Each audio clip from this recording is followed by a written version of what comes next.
Assalamu alaikum, everyone. This is my privilege to welcome everyone here at the forum of PPDCI on the last day of our second boot camp. Good morning, good afternoon, good evening, everyone. I'm really glad to have this meeting full of the people.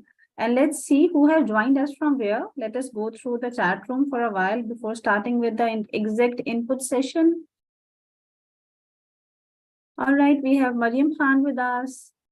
Then we have Ms. Farhad, Walaikum Salam, Ms. Farhad. Then we have Noor Muhammad, Walaikum Salam. Danish is there, Dr. Ifat Zahra is there, Walaikum Salam, Dr. Ifat Zahra.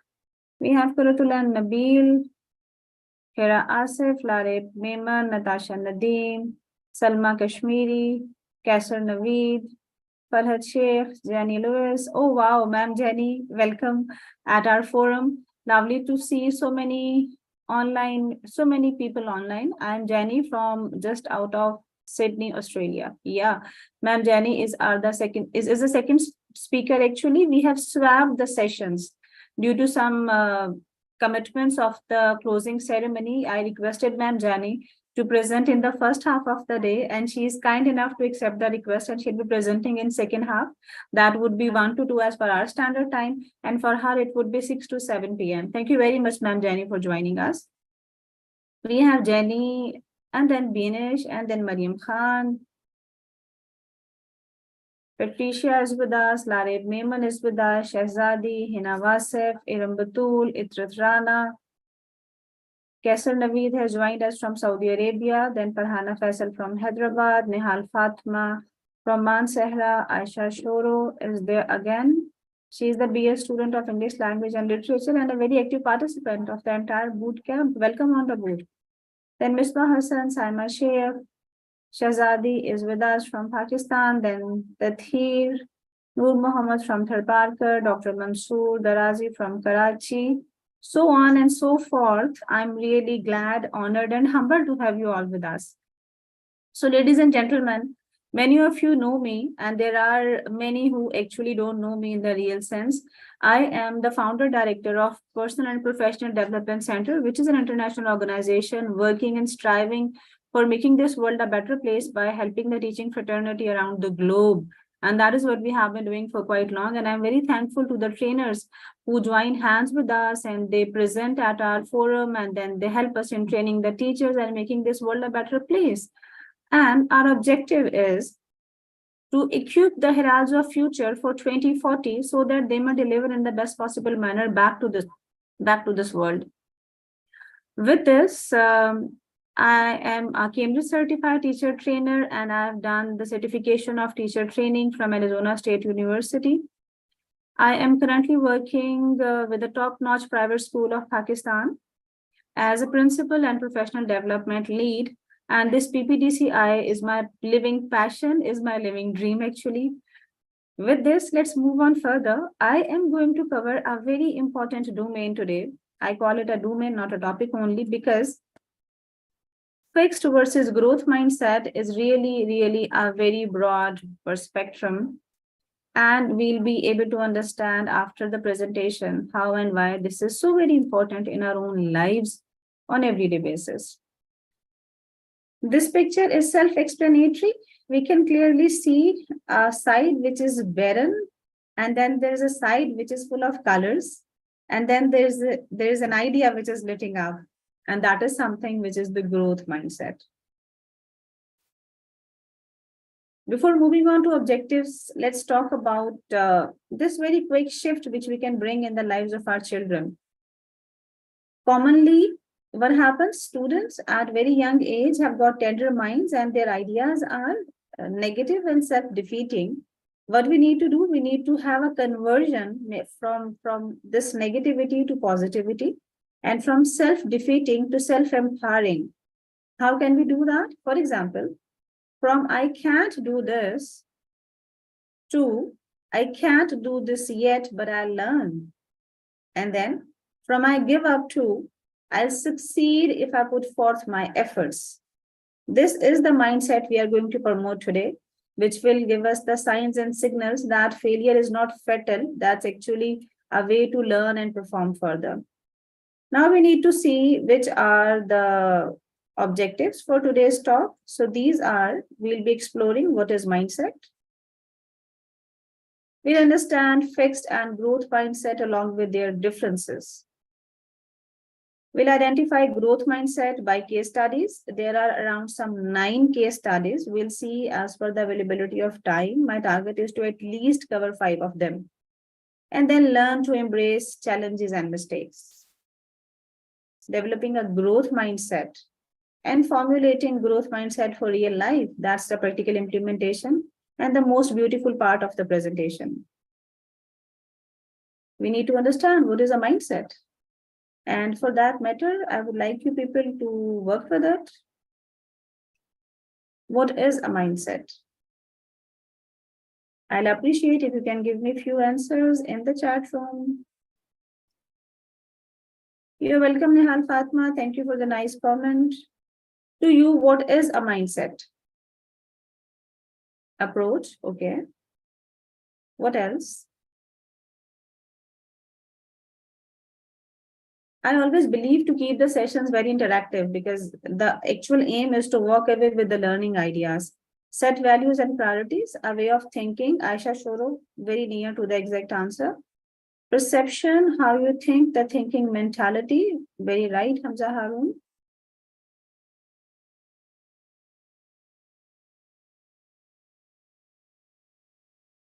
Organization of ideas to live better. Mariam has written. Nihal Fatma says, when your mind is stuck on one thing.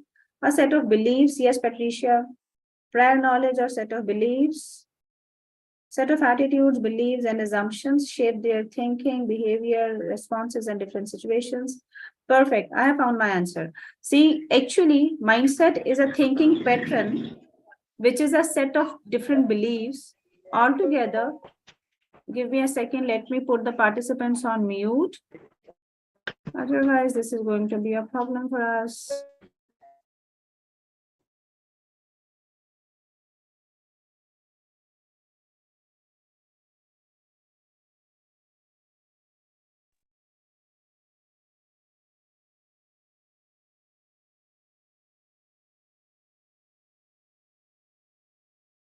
Perfect. So mindset is the thinking pattern, which is a set of beliefs that allows us to think appropriately for solving the problem in any kind of situation, right? So what comes first is the thinking patterns, and then there comes the set of beliefs and the ideas and the thought patterns which help us and guide us to take right decisions in the difficult situations. Let's see what do legends say. So as per legends, your beliefs become your thoughts become your words become your actions become your habits, and your habits become your values. Finally, your values become your destiny. And that is altogether what makes your mindset. And that is being said by Mahatma Gandhi. Sarah Blackley has quoted very well, and I'm going to share right over here. It was a practice in their home. Now, who Sarah Blackley? I would like you to go through finding out at your own research about it. So it was a practice in their house that every day, dining table, they were used to have sitting, and father was used to have questioning them. What was the failure today? What was the failure this week? So she has said, my dad encouraged us to fail. Growing up, he would ask us what we failed at that week. If we didn't have something, he would be disappointed. It changed my mindset at an early age that failure is not the outcome. Failure is not trying. Don't be afraid to fail, right? So actually, this is what happens. We try to give up right before starting anything, and we need to understand that the mindset which allows you to fail and to commit mistakes is the growth mindset. Before moving on further, I would like you people to take a very quick activity. And for that matter, I would like my team to share the link of Mentimeter here in the chat room.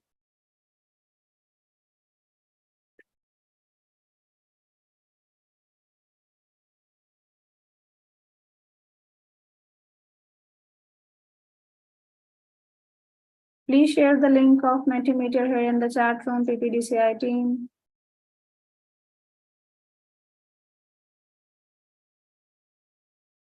Okay, this is the voting link, and I'm presenting the screen.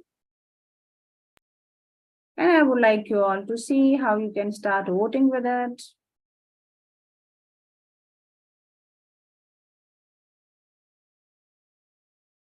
The code is on the screen. This is 13998901. I'm repeating the code for your convenience. Number one question is, how do you approach failures in life?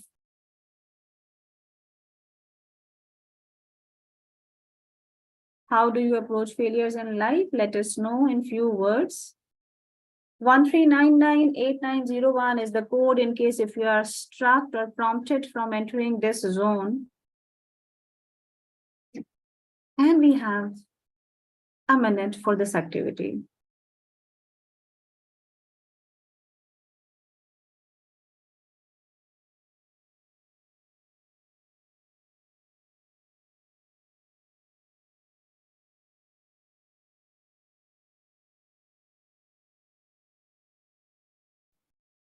Responses are pouring in, experience, sadly but strongly, restarting. By not trying, not getting experience, okay, enthusiastically at times, thinking of solutions by facing it strongly, by not trying, okay, thinking of a solution enthusiastically at times. Let's see, screen is visible, you can read the responses, and I'm excited.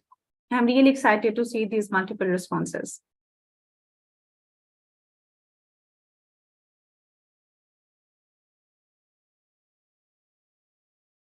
Hurry up, everyone. Few more seconds to go.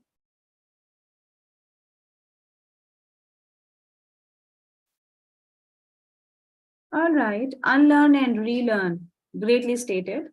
Seek support and guidance. Wonderful idea. Praying hard. By praying, try again. Self-compassion. Reflect on the mistakes. Very rightly mentioned. Thinking of a solution. Not giving a shot.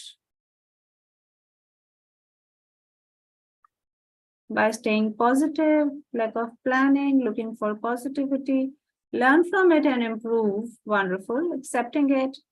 What was my mistake? Yeah, reflection time. Thinking of new solutions.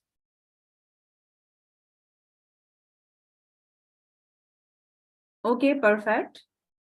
Let's move on to the next question. And the next question is, okay, ladies and gentlemen, if you're done with it, let's finish it over here. Voting is going on, even in case if you pour your answers later on, we'll be able to see it through the results. The next question is here on your screens. And the question is, feedback as an attack. I mean, what do you perceive? How do you take the things? Feedback as an attack on your personality or a means to improve your abilities? You're going to choose only one answer, and for that matter, means to improve my abilities. 4,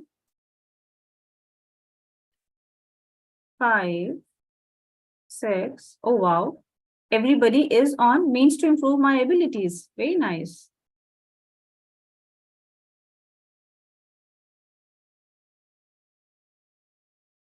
Glad to see a very clear, sweeping response.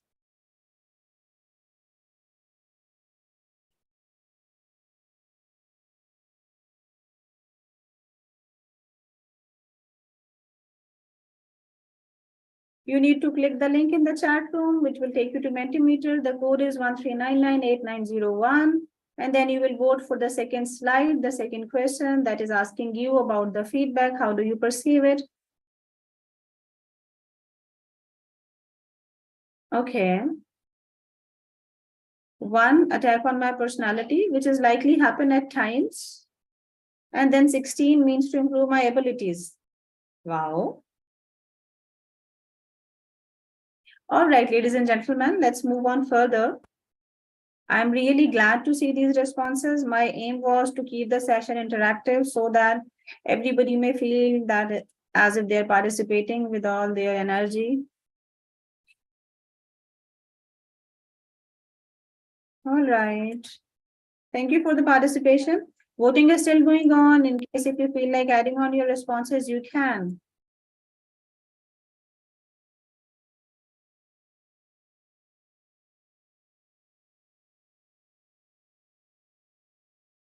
All right. We left over here when we spoke about the mindset. And then we have seen our own practices. We have reflected back a bit.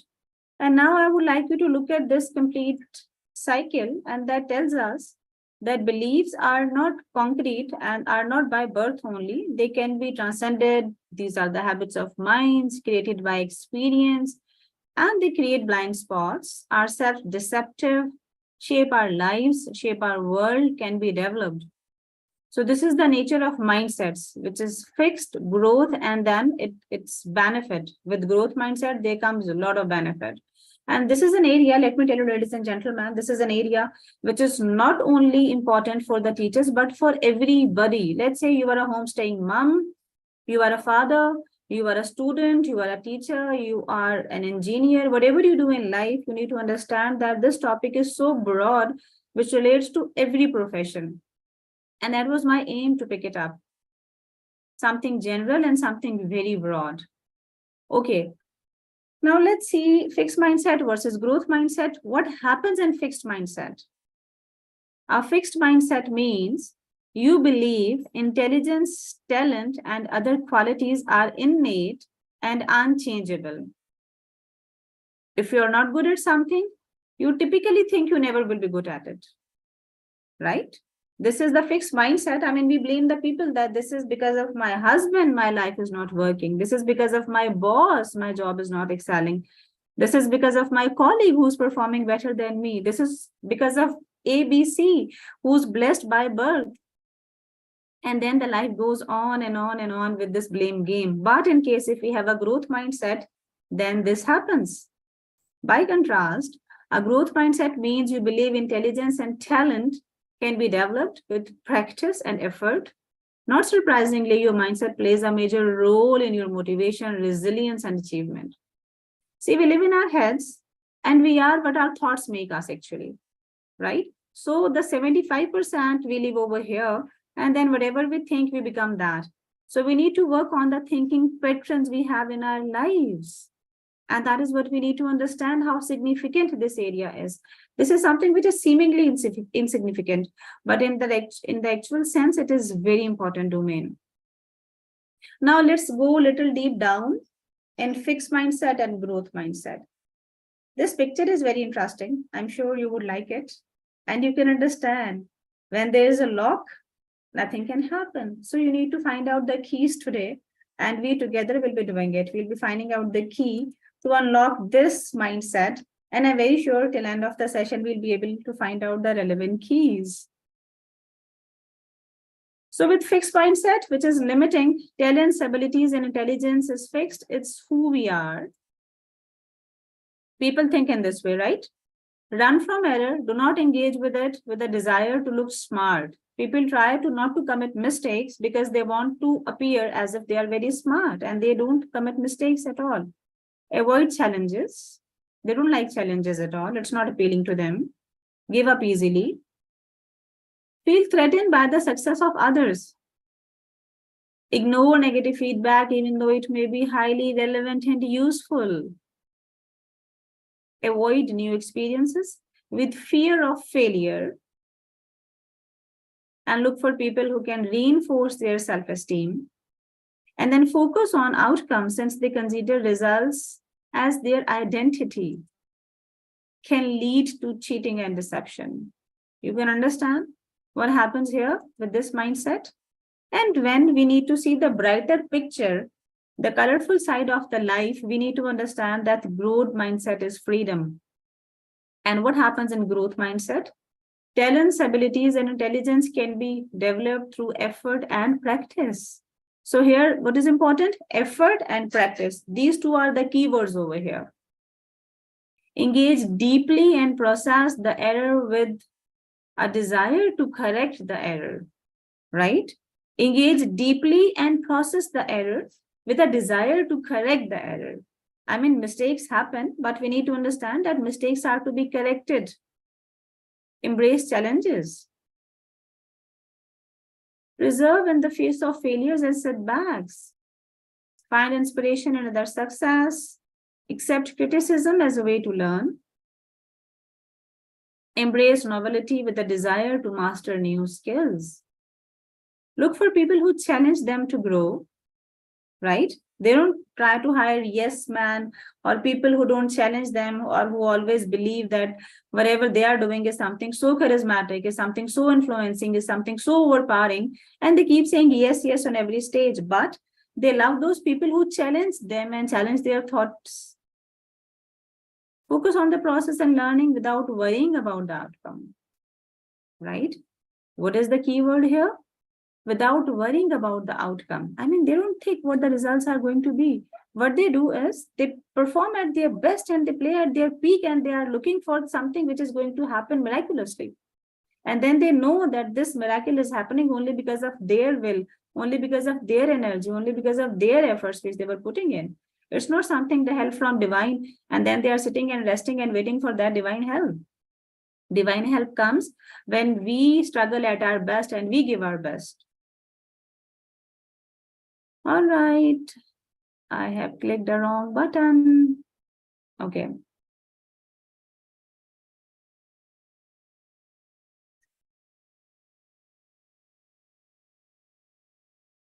Allow me to reshare my screen. There is something wrong happening.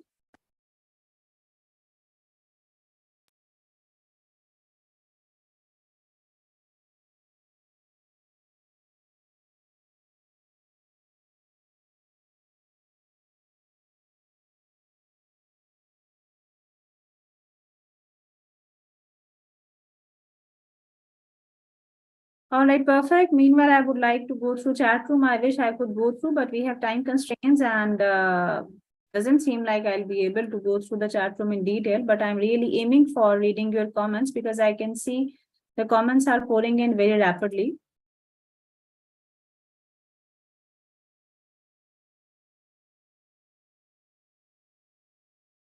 Okay, this is a quick recap for everyone. We left over here leads to collaboration and innovation. So what are the results of growth mindset? We are able to collaborate and we are able to innovate some certain ideas. All right, then there's a set of the statements. Instead of telling yourself, one column says, instead of telling yourself, I'm not good at it, I can't do it, and so on, and then choose to say. Now, what we need to choose to say? Instead of saying, I'm not good at it, can we say, I can do better? I can't do it can be replaced with, I can do it. I don't have the ability to learn. I want to try and not give up. Is the better statement. It's better to stick to what I know, while the growth mindset says, I want to explore new ideas. I give up because it's beyond me, and I believe in myself is a much better opinion and idea. I have fixed potential, and it's possible only if I try, is the growth mindset, right? Fixed potential means my energies are fixed and these are by birth. And this is something which is happening in my life because my ancestors were like that. This is what I have inherited from my parents. I mean, for example, if I can't control my anger, I easily can say this is something which I have taken up from my ancestors. My grandfather was like that. My father is like this, and I cannot help it. This is something which trickles down from the hierarchy of the family. But then we need to understand it is possible only if you try. Then this is frustrating.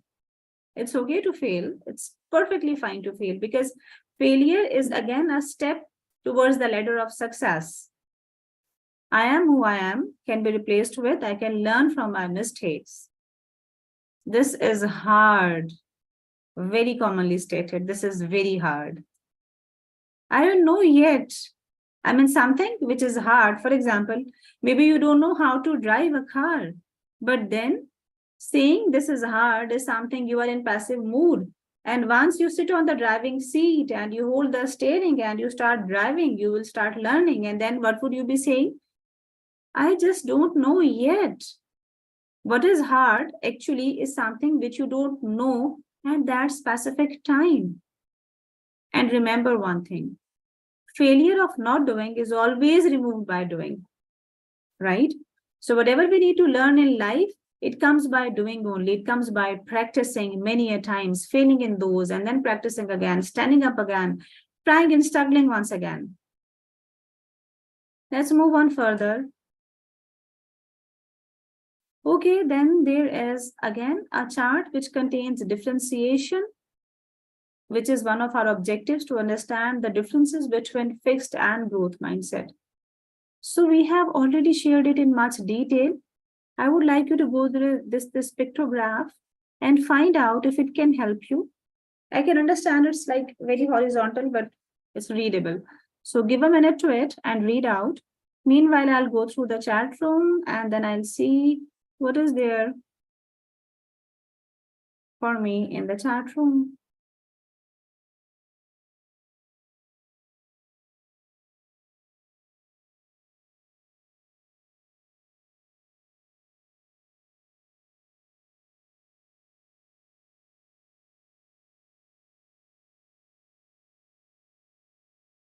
I can see a lot of good comments are there, which are scaling up the topic to the next level.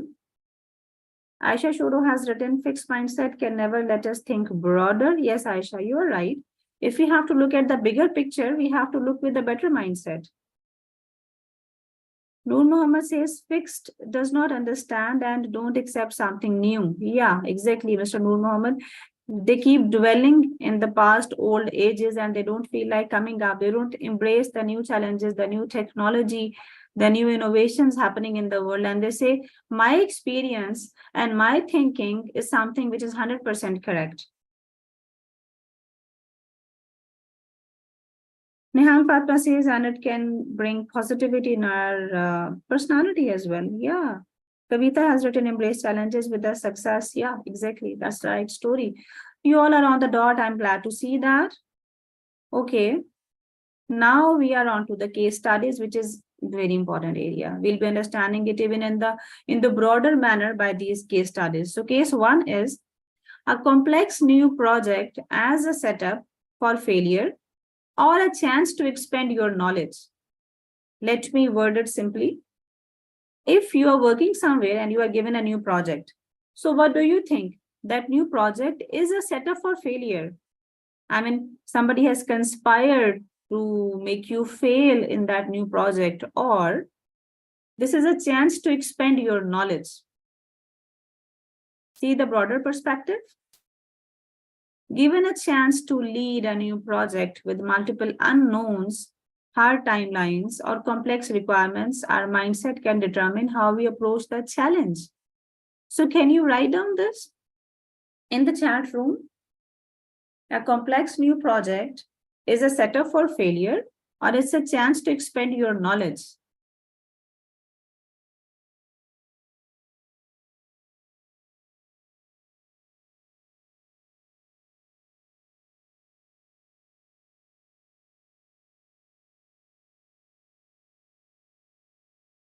It's a chance to expand our knowledge.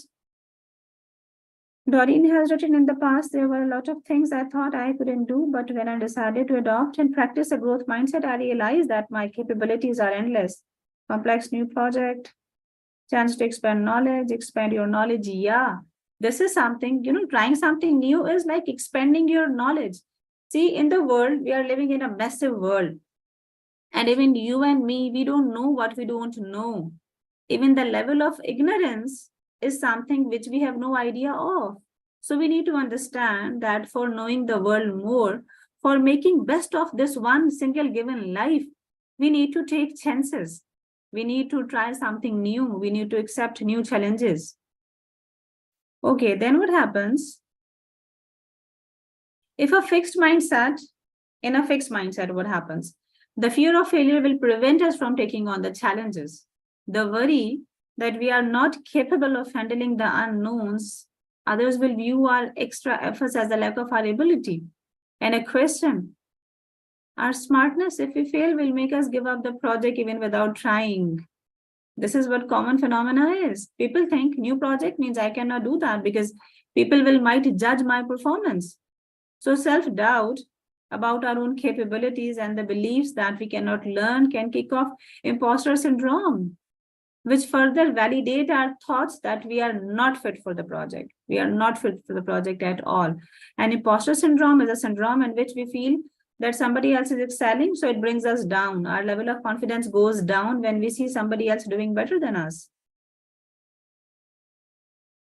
All right, then there comes a person with a growth mindset will think of this project as an opportunity to build new skills, since they consider hard work, efforts, and perseverance as important qualities. They'll not shy away from putting their best forward to make the project successful. So in case if there is somebody who's with the growth mindset, will definitely put up their all energy and struggle with all the possible ideas to make this project success. And they know very well in doing something new, they'll fail. They'll not be able to deliver at their best. They'll be improving by passage of time. They'll be asking for help and guidance very oftenly. And they know that the next time they'll be able to improve their mistakes many folds. Case number 2, new technology as a risk to your current product or a chance to provide better service to customers. AI, ChatGPT, there's a lot of new in this world happening. So that new technology, what do you think? I mean, that's a risk to your current product. For example, you're running a product, right? So what do you think? This new technology which has come to the market is a threat and a risk to your current product, or it's a chance to provide a better service to customers? Think for a while, choose your answer, and let's go ahead scaffolding this further.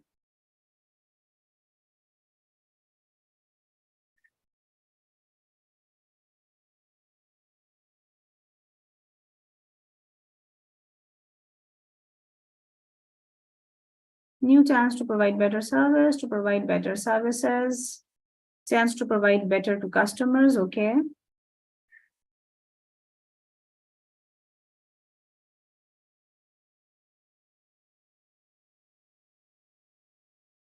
Fine, what an audience you are. I'm glad to see your responses. Everyone is on the dot, good.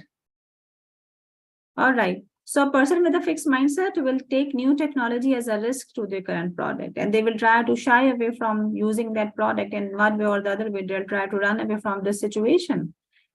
And a person with the growth mindset will definitely embrace new technology, will make it the servant, will use it for the need, and will employ this in the best possible manner to facilitate his or her own working. Case number 3 is criticism. We just had an activity about that, criticism.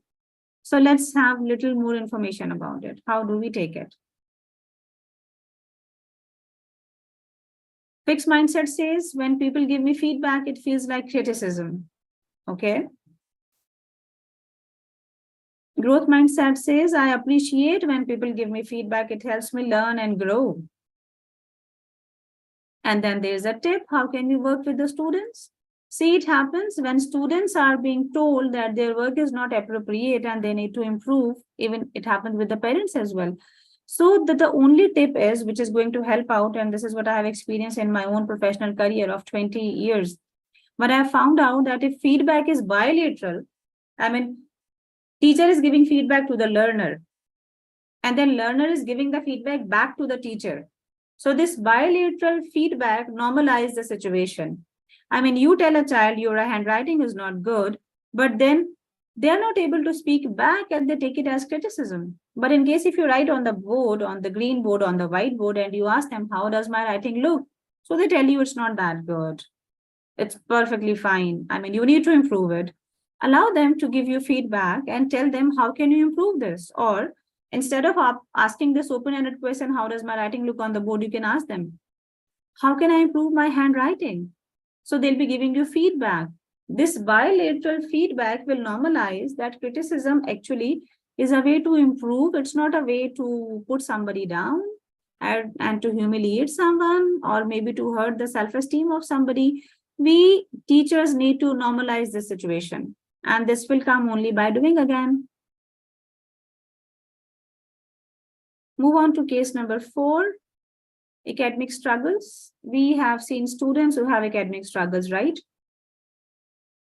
Fixed mindset says, I'm not just good at something. I mean, there's a subject and a student thinks that I'm not good in this subject. And that's something that is very commonly happening. While the growth mindset says, maths is challenging for me, but I know I can improve. And for improvement, the tip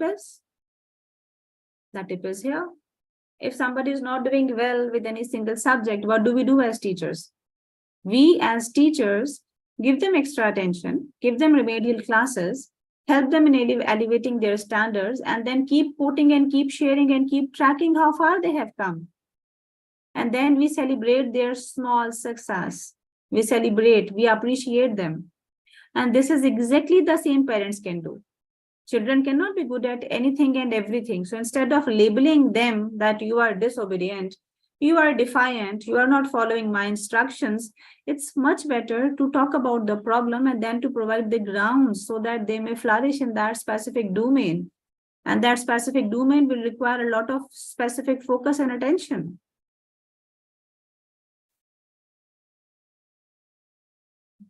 Case 5 is extremely good.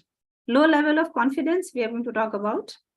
So what happens when it comes up to public speaking? Commonly, it happens with nearly every second, third person. And they think I'm too shy to speak in front of the class, in front of the audience, in front of the group, in front of the students who are attending the workshop or something else like that. While a growth mindset says, with practice, I can become more confident and improve my public speaking skills. Again, what you need a heart who's willing to try. You need a mind who's tuned for taking different challenges and for accepting them and for performing at their best so that they may become their own best possible versions. And the tip for that, as an educationist, I'm concerned for the students who have written with their perception. When children express a specific concern, ask what steps can we take to work on that? If the child is unsure, help them brainstorm. Students come across many problems. We need to ask them, how can we help them out? And if they don't know, we need to lend a hand and we need to let them know that this is how they can improve themselves. One step, second step, one step at a time. Keep that very simple. Keep that goal achievable so that they may appreciate themselves for achieving those small success. For example, a child who fears speaking in front of large groups can first practice with partners. Right? A person who's not very confident can first practice with the partners, can be a pair presentation or maybe a group presentation, step 1. Step 2 can be, they can gain public speaking experience in a fun way, like improv. Improv is the spontaneous acting, something which is literally humorous as well, or maybe drama classes. And as always, celebrate incremental progress and remind the child of how far they have come. This is what I said in the last slide. Whenever students are struggling with something and then you are helping them to come ahead, then ensure that you take a pause, celebrate that successful step and that chunk and let them know how far they have come. And this is going to elevate their level of confidence much more higher than we can even think. These young minds which are in our hands, we need to mold them in such a way that in life ahead to come, when degrees will be less valuable and skills will be more valuable, when IQ will be left behind and EQ will be reigning the world, they'll be able to accept the failures, look at their mistakes, improve them and go ahead.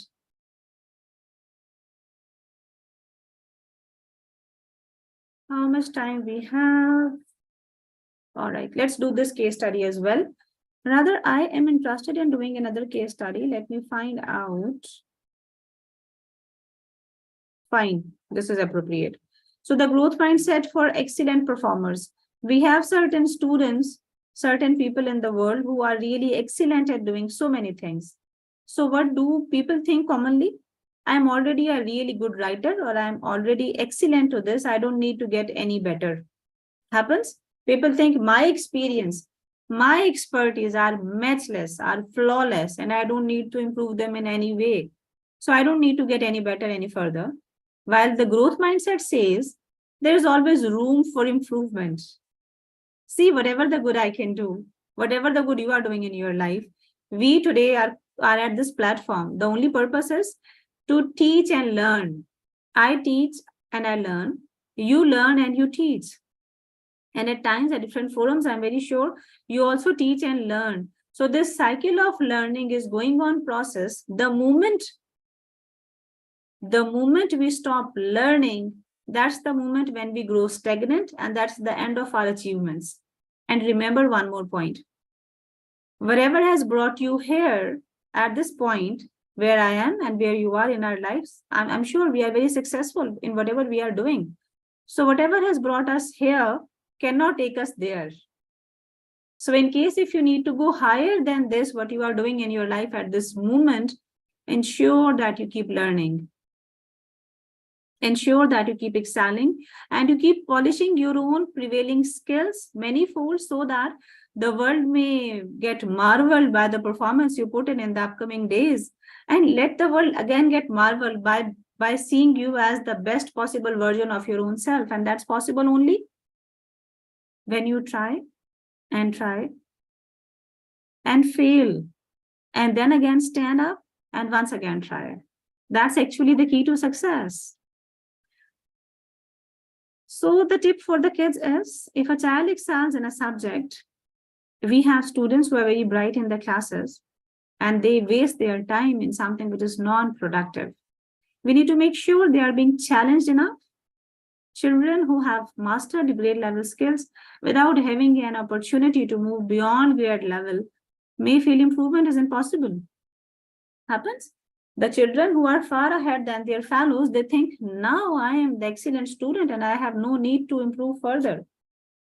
For them, we need to prepare the relevant level of challenge. We can have young writers workshops. We can encourage them to expand their vocabulary or begin incorporating figurative language into their working, something which is not happening with all in the classroom.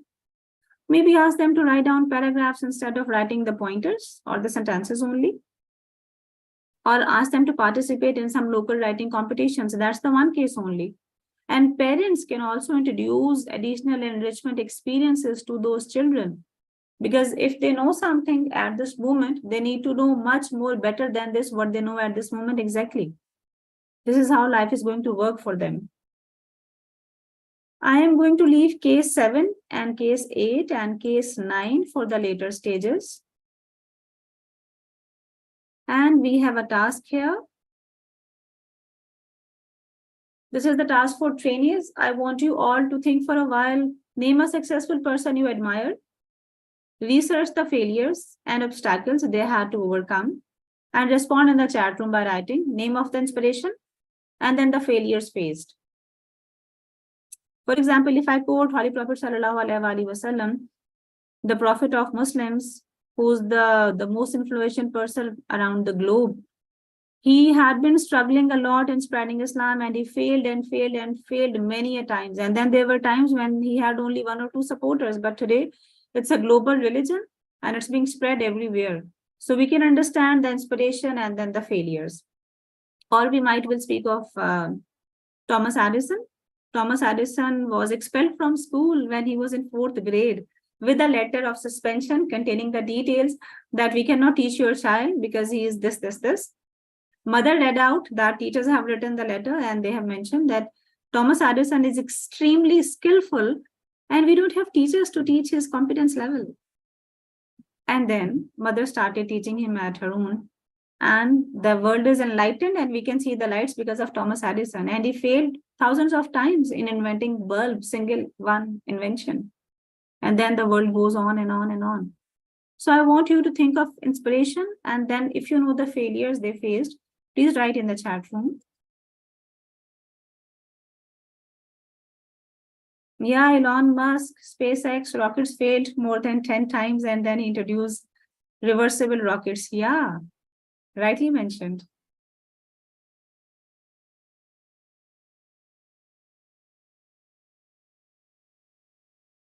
I'm looking for your responses in the chat room.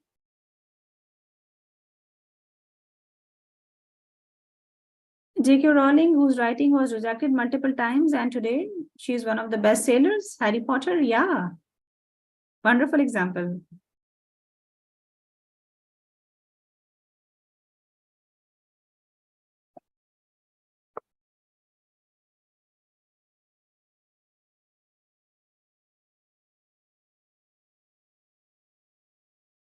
Azam is a great example for all of us. Yes, Ms. Kavita, rightly mentioned.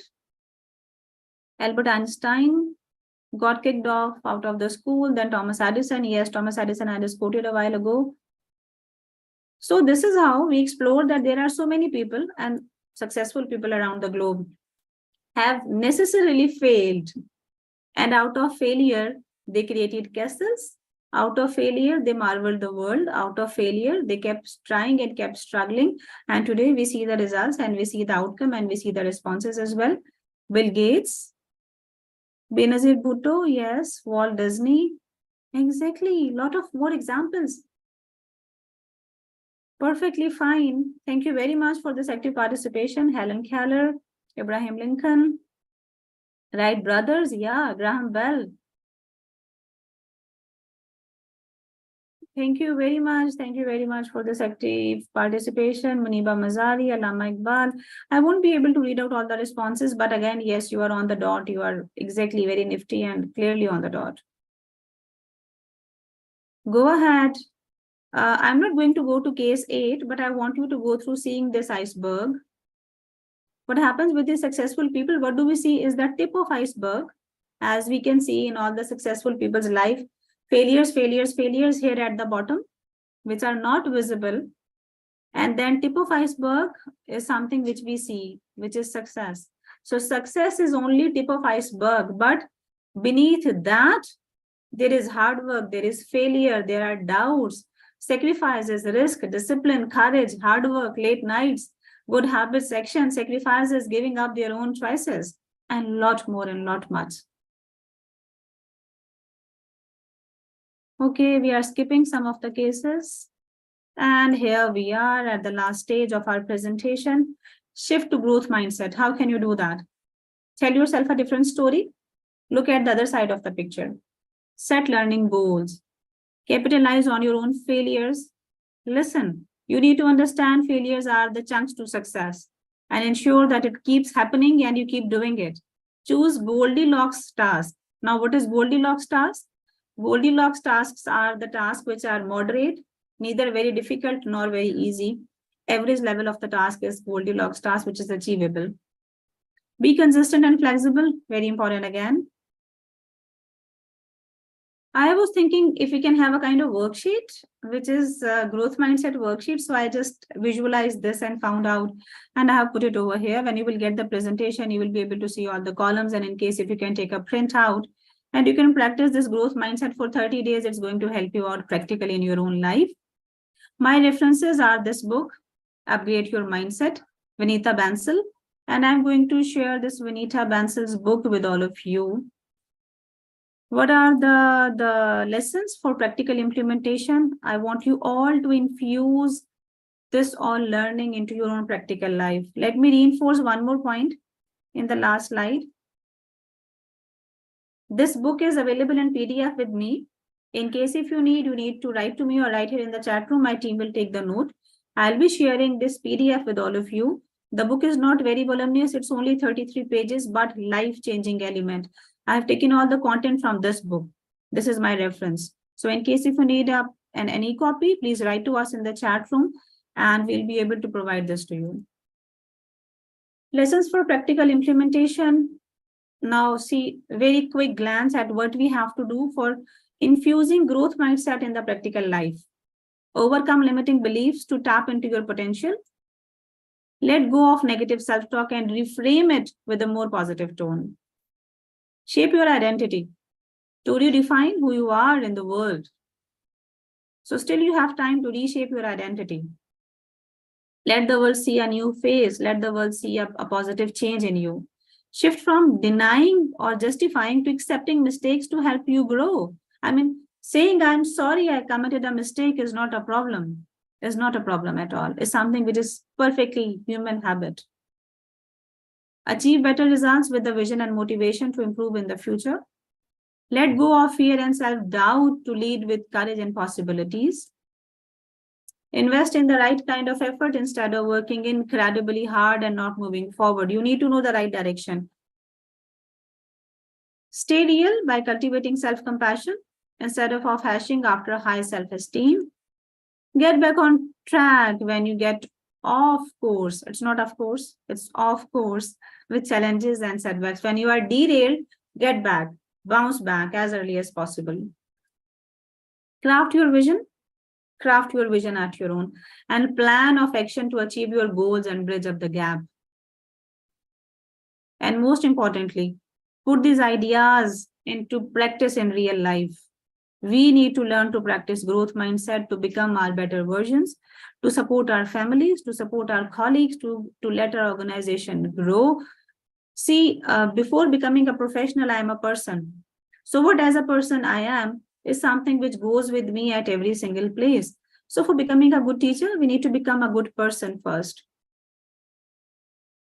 Thank you very much. This is all from my side. If you have any questions, I'm all available. And we are on the dot. The next session is very near.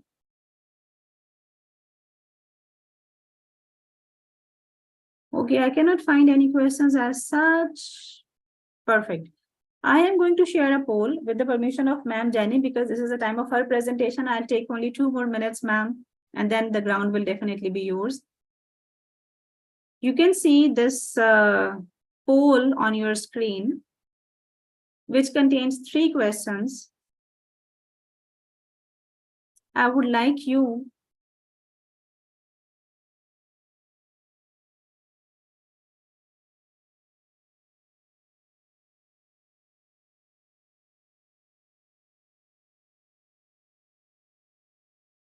to vote.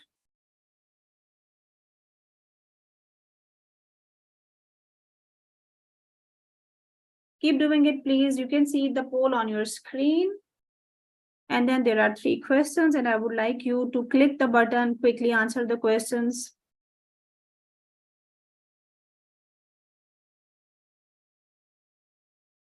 Glad, please pace up, pace up. Warm up your fingers, do it as early as possible. I can see on the screen responses are coming up. 11, 12 participants are taking part. Glad to see. This is actually the self-assessment time. If you can't see, then you need to look at your internet, please, or refresh your browser. It's being shared and everybody is participating.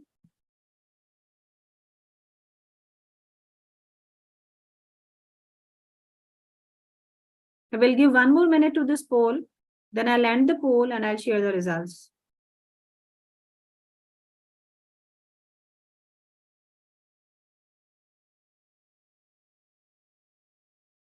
Question 1 says, are you willing to suffer the pain of growth? Question 2 says, how often you attend professional development sessions?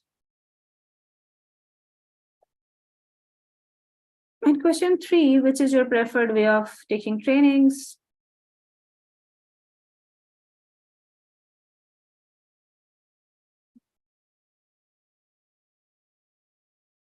Okay, I'm ending the poll now and sharing the results.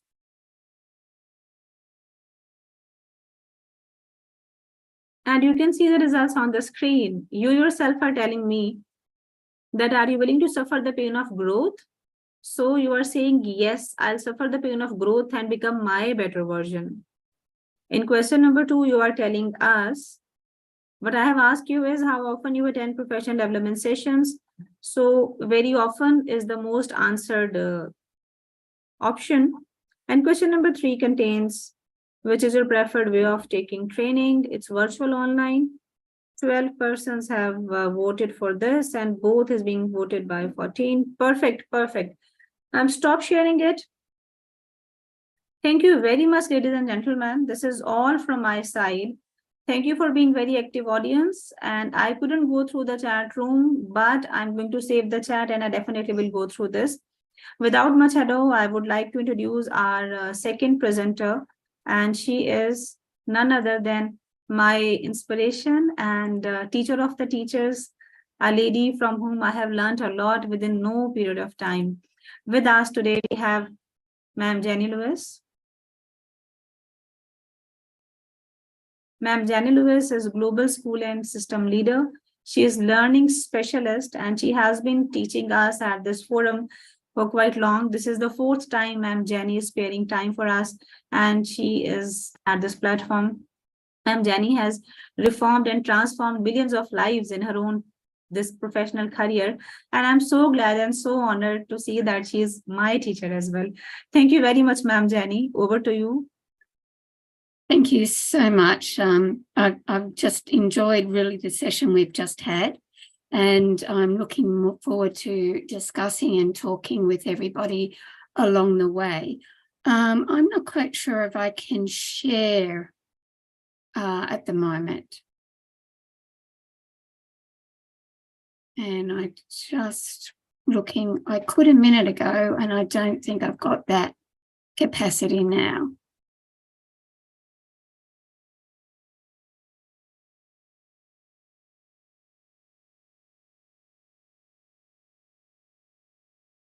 It's saying one participant can share at the moment, and I just need. Ma'am, you are the co-host now. Yeah. So I can share my screen. Yes, you can. It's not letting me. You can't see my screen, can you, the PowerPoint? I can't. Can you please try now? I have allowed all the participants to share the screen. Okay. Always interesting when that happens. I'm not getting that. It's still saying one participant can share at a time. My screen sharing is already stopped. I'm not sharing it now. Okay. Let me see if I can fix it in one way or the other way. Okay, let me see. I can now. Oh, thank God. These technical glitches are very much a part of this virtual world. Yes, yes. So can you see my PowerPoint now? Yes, ma'am, we can. Wonderful, wonderful. Brilliant. So hello to everybody, and so delighted to be meeting with many of you. It's going to look like we've aligned sessions, actually, because the summaries and the interesting things that you talked about a moment ago, I'm actually going to pick up in a very, very different way. I'm not going full screen here because I want to navigate between the internet and the slides, and just to demonstrate some things to you. So it is about creating a flourishing culture for professional development. And I'd like to share with you 2 international studies. These studies are from Australia and what's emerging in Indonesia at the moment. And so I'm hoping these learnings are of some interest to you. So when we think about doing professional learning for educators, and what I mean by educators is ourselves, our teachers, school leaders, those that are teaching in university, teacher trainers, as I could hear was being discussed a minute ago. It's all those things. But when we think about that professional development, the actual compelling question is, why am I actually doing this professional learning? And the answer should always come back to, it's because my children or some of my students need to learn more in this particular area and I don't know how. Or it could be about my professional growth plan based on the national professional standards, and I'm going to talk a bit about those. Or it's something that I'm exploring to further my career. So if we recognise for balancing at 2030, which is the OECD work, all the things we now have to consider for students learning, so the things around in continuing to improve literacy and language and numeracy, but also starting to look at those 2030 skills that you've been discussing today.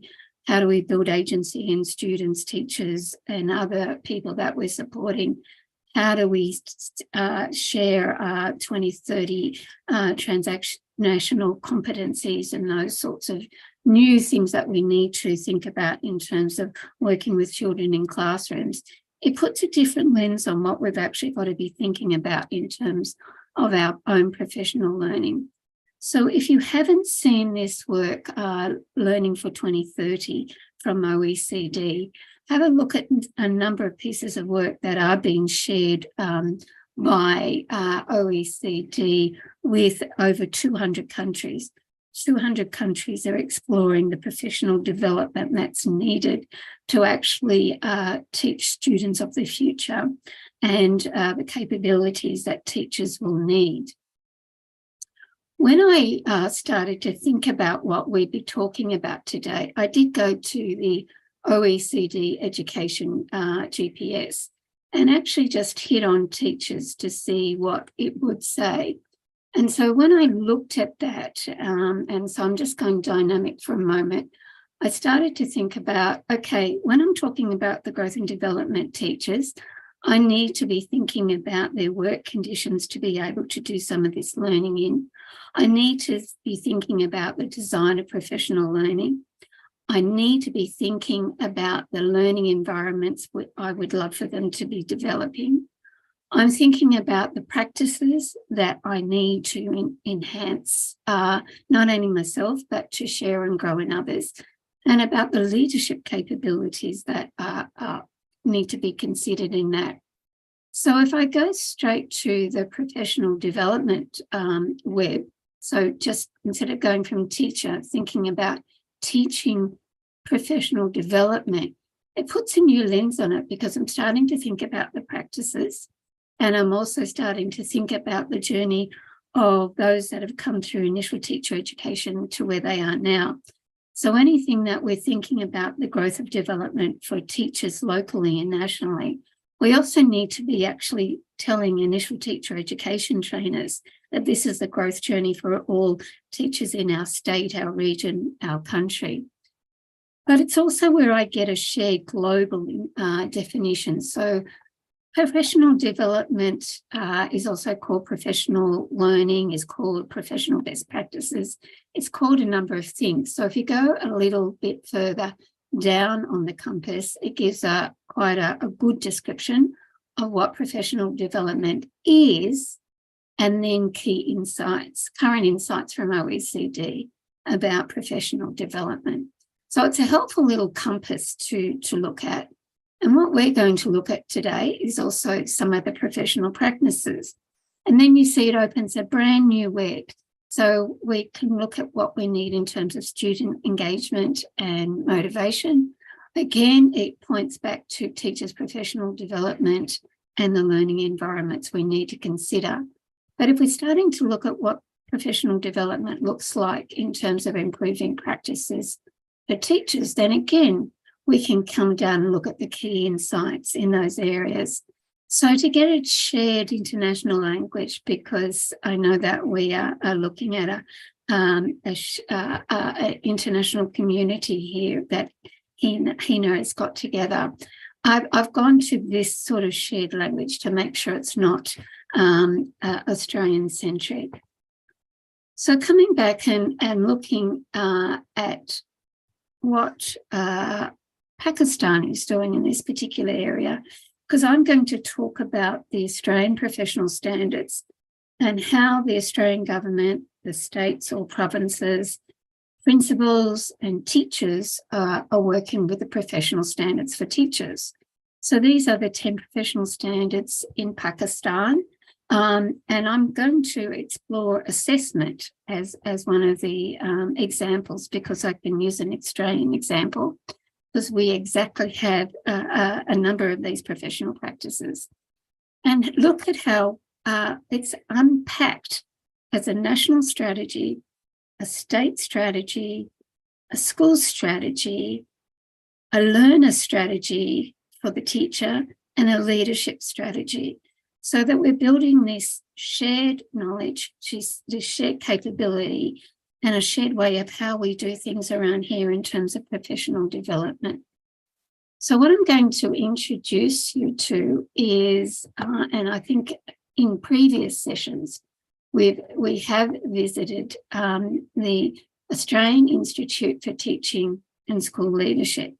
That's our national institute who is in charge of ensuring there are great professional learnings against our professional standards. So in Australia, when we talk about professional development, and if I was a teacher in a classroom, I would be being asked, what standards am I looking at the moment, and where do I need my growth and development? So that's where I'm going to bring you back to this, because although there is ad hoc professional development in schools in Australia, for many, to get through the professional development they need to, against our 7 standards, know students and how they learn, know the content and how to teach it, plan and implement effective teaching and learning strategies, create and maintain supportive and safe learning environments, assess, provide feedback and reporting to students, engage in professional learning, which we're doing now, and engaging professionally with colleagues and parents and caregivers, which we're doing now. So if I was attending this course in Australia as a teacher, I could get accredited professional learning hours for doing this course with Hina here, because I'm engaging in professional learning, but at a particular level, which I'll talk about in a moment, and I'm collaborating with colleagues, which has been illustrated throughout this process. But what does that look like, and how did we start? And when I look at the journey of Pakistan and your professional standards, it's very, very similar. So I just wanted to share the correlation of the two and the areas that we're working on, where we're having problems, and I'll share where we're going, and what Indonesia is exploring at the moment to build this flourishing culture of professional development that is nationally supported and locally and individually engaged in. So as you can see, some of our professional standards are very similar. And in fact, the Pakistan professional standards were established 2 years before Australia's were. So we're probably in a lot of catch-up.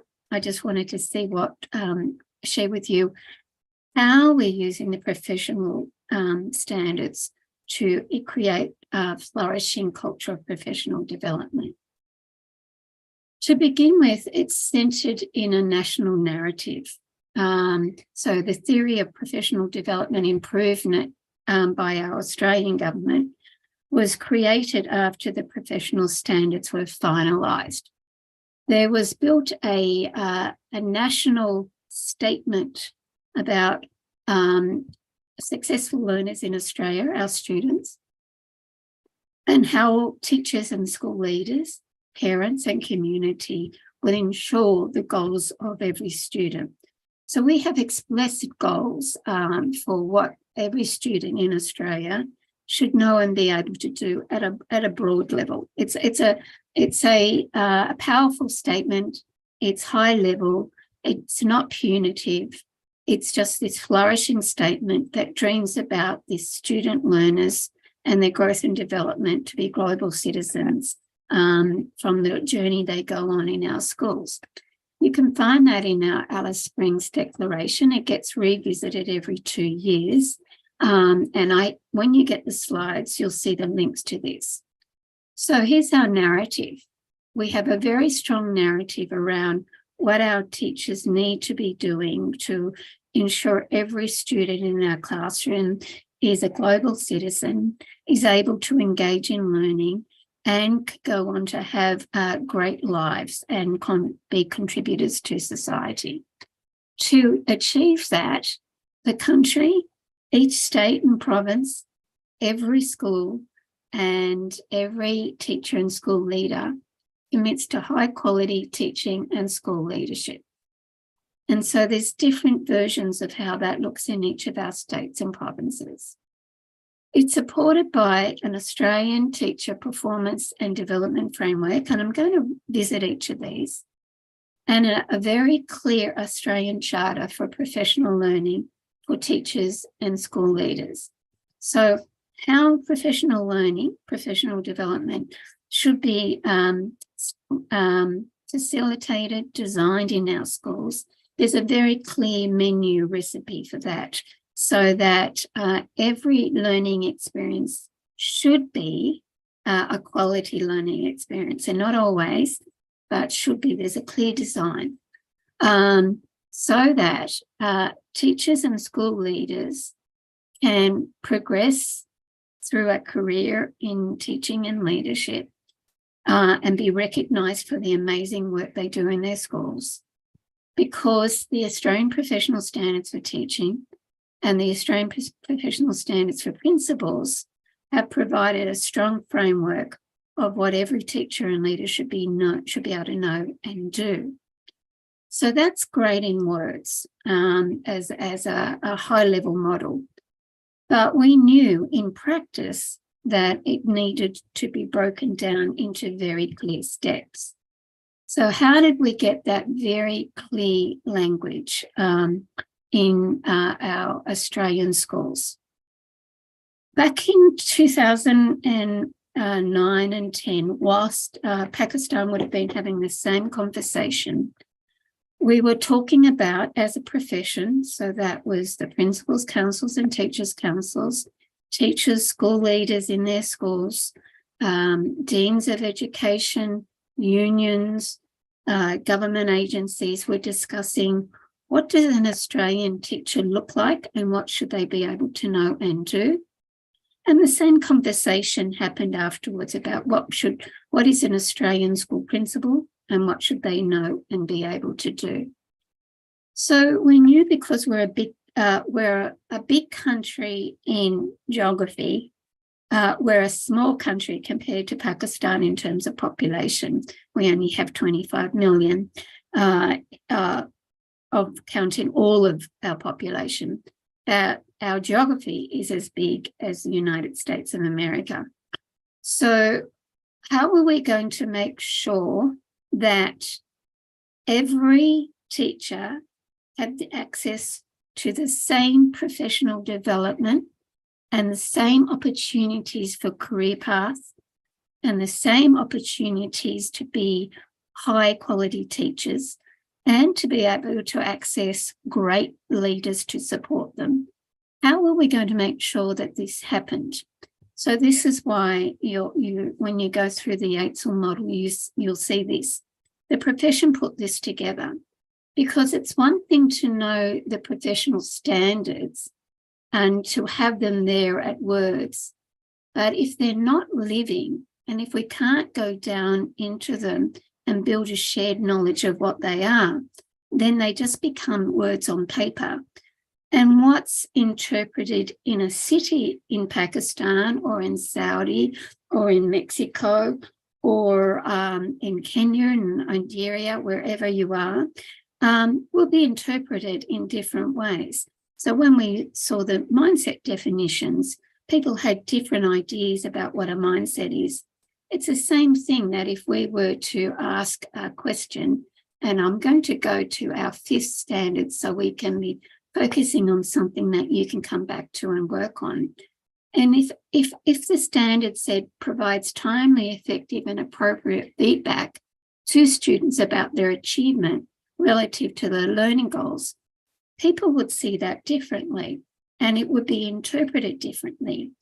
And a principal with good heart in one school may be asking a teacher to demonstrate different things to a teacher in another school. So what happened was, and that was broken down into growth levels. So that one standard is broken down into the career of a teacher. So at graduate level, you were still at university. So teachers in initial teacher education actually are already working on the teacher standards. So when they come into classrooms for the first time, they know the professional standards of the country, have been working in them to demonstrate what they know and be able to do, and are proving that they are class ready. So they will have already had some experience at university, teacher training, on what it is to demonstrate understanding of the purpose and providing timely and appropriate feedback to students. Proficient level for us is that after you have been teaching a minimum of 2 years, you can go for a formative assessment where it is assessed that you are a quality teacher. You have been teaching in an Australian school for 2 years and you know what you're doing. So you will get your certification to be a proficient teacher. In Australia, that's as far as you have to go. You can continue to complete the professional learning at the level of proficient, and I'm going to show what that looks like. If you would like to show that you are a very good teacher and actually starting to supervise other teachers or lead other teachers, you can work at these levels, but you're not required to, but you can go through that and get certification and be recognised for that. Every teacher in Australia has to be at that minimum level of proficient.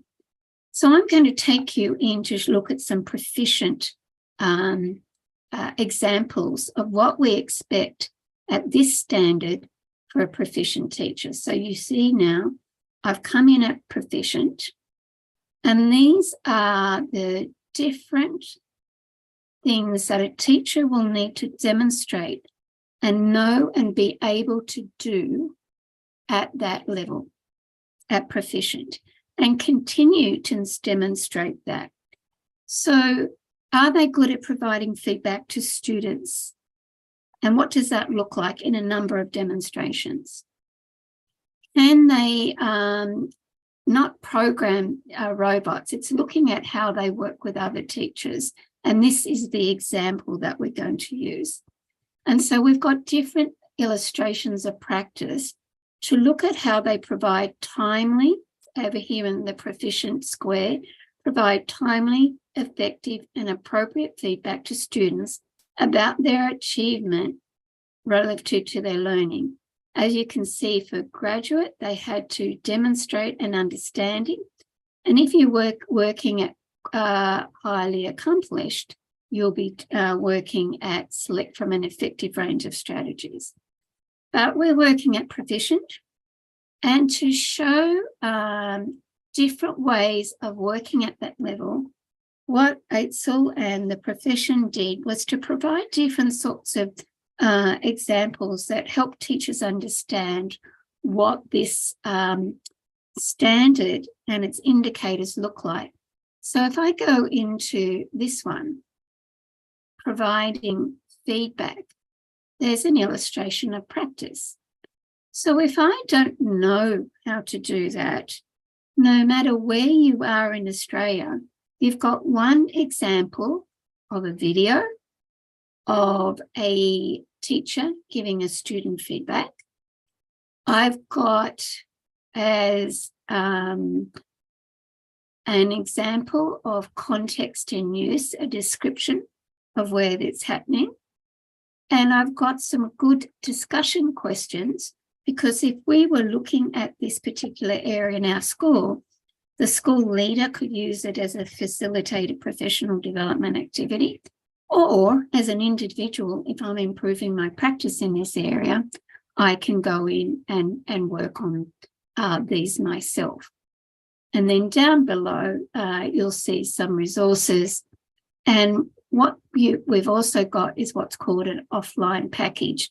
So it's everything that I'm working on online, but if there's low bandwidth in the area that I am in, I can download it to an offline package. So I can go in and do a number of things in that area and practice working on different parts of that particular professional standard, which is which is assessing, providing feedback and reporting on student learning. And you can see there's a number of things to work on there.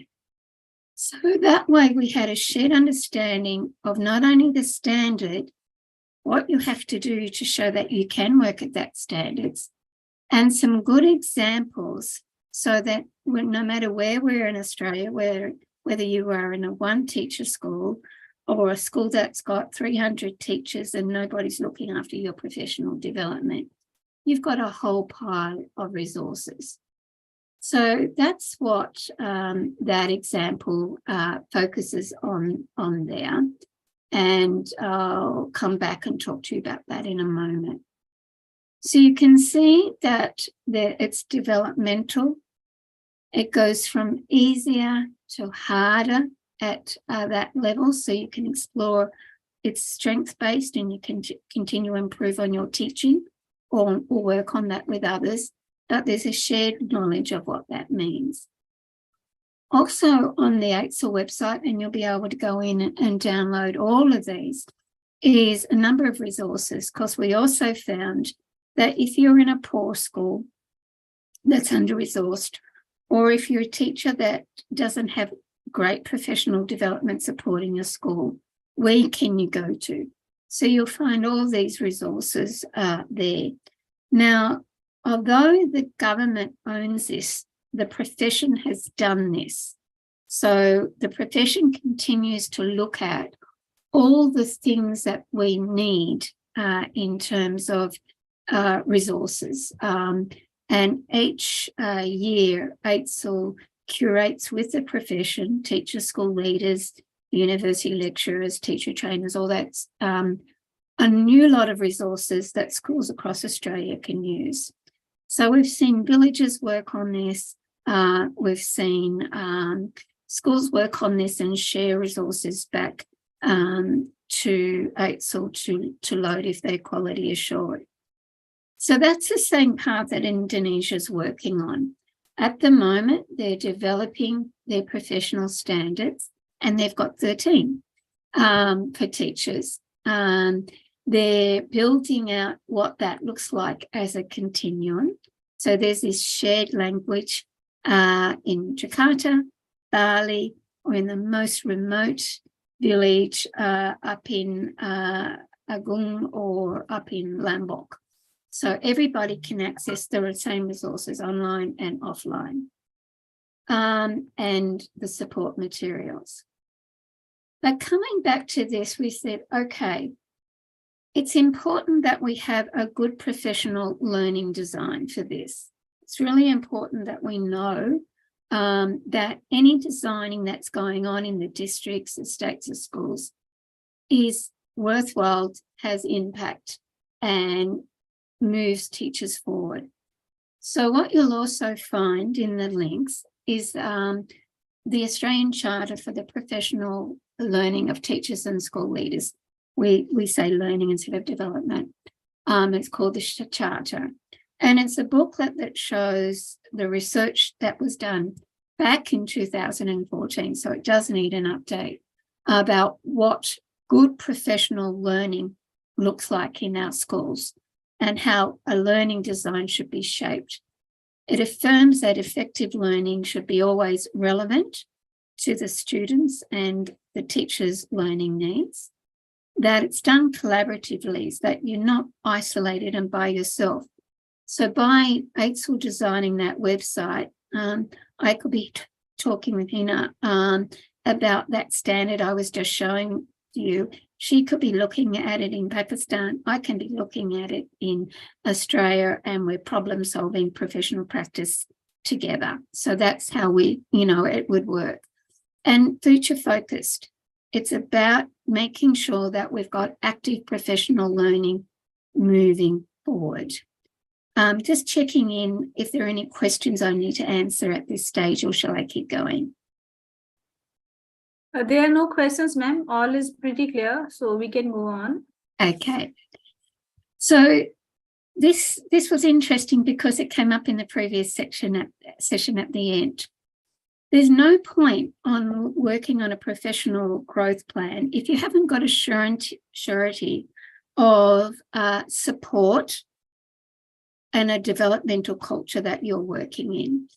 So again, at an Australian level for the first 5 years of the professional standards, this was a mandatory component for each state and province. Indonesia is working on exactly the same thing now, so that there was certainty that there is investment in teachers' professional development. And so it really made clear when we're talking about professional development, what are we talking about?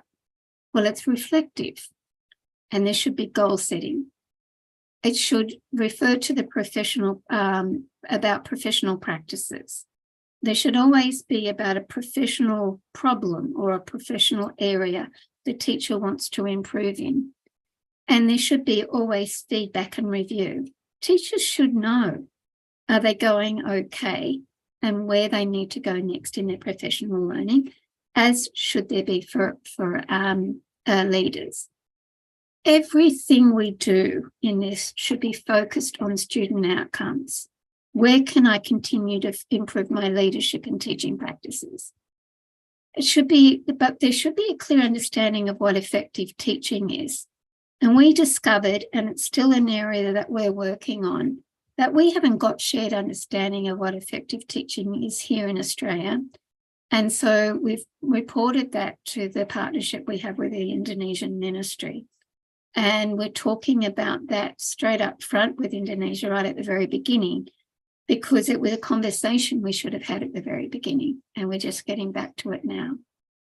But any design of performance and development should be flexible, make sense, coherent, and involve leadership. Leaders should be, as part of their role, committed to the growth and development of every teacher and school leader in their school. So there's some of the things that we mapped out, and there's again a link there for you to go to. But when you go in on the website and you look at the what's new for 23, you'll see a new area. This has been updated on and there's a link to it on the AITSL website, because a lot of states, schools, principals, teachers said over the last 2 years, we really need to improve our professional learning, our professional development cycle. We really need to come back and look at what is the professional development journey in a much more updated way. So this is what you'll see when you go in there. There's a link in the slides. You'll see it right in the front of the AITSL website anyway. And you can unpack all of those areas. So how do I identify the professional development needs I personally need, and how do I help somebody else go through that? And when you click on that, it unpacks all of that and what that looks like. How do you know which thing to pick? As you saw, there was a whole pile of menu choices in the AITSL website. And of course, at our state, our province site, there's even more.